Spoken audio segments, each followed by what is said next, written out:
Balappanna ready close ಅನ್ನ ಔಷಧಿ ಬಳಸಿದ್ರಣ ಭಾರಿ ಗ್ಯಾರಂಟಿ ಬಂದಿತ್ತು. ಅಂದ್ರೆ ಡೊಮ್ಮಿ ಶಕ್ಕೋಸ್ಕರನೇ ವಿಶೇಷವಾಗಿ ಎಂತ ಕೆಮ್ಮು, ಡೊಮ್ಮಿ ಕೆಮ್ಮು, ಮುಖ ಕರು ಮಾಡೋದು, ಸಪ್ಪು ನಿಂತ್ಕೊಳ್ಳೋದು, ಸುಂಬಳ ಸುರಿಸೋದು, ಮೂಗ್ನಾಗ ಹುಣ್ಣಾಗೋದು, ಹುಣ್ಣಾಗ ರಗತ ಸುಂಬಳ ಸುರಿಸಂಥದ್ದು ಮತ್ತು ಮೂಗ್ನಾಗಲಿರುವಂಥ ಹುಳ, ಆ ಹುಳ ಸಮೇತ ಕಿತ್ತು ಎಸೆಂಥದ್ದು.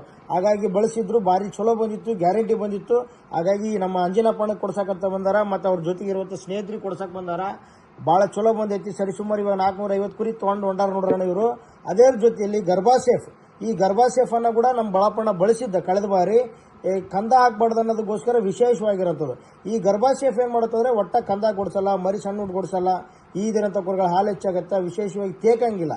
ಈ ಬಿಸಿಲಿಗೆ ಈಟು ನಡೆಯೋದು, ತೇಕೋದು, ಮತ್ತೆ ನಿಂತ ನೀರು, ಬೆಚ್ಚ ನೀರು, ಎಂತ ನೀರು ಬೇಕು ಕುಡಿತಿರ್ತಾವಲ್ಲ ಅಂತ ನೀರು ಕೂಡ ಕುಡಿದ್ರು ಕೂಡ ದಕ್ಕಸ್ಕೊಂತೈತಿ. ಹಾಗಾಗಿ ಬಳಸಿ ಗರ್ಭಾಸೇಫ್.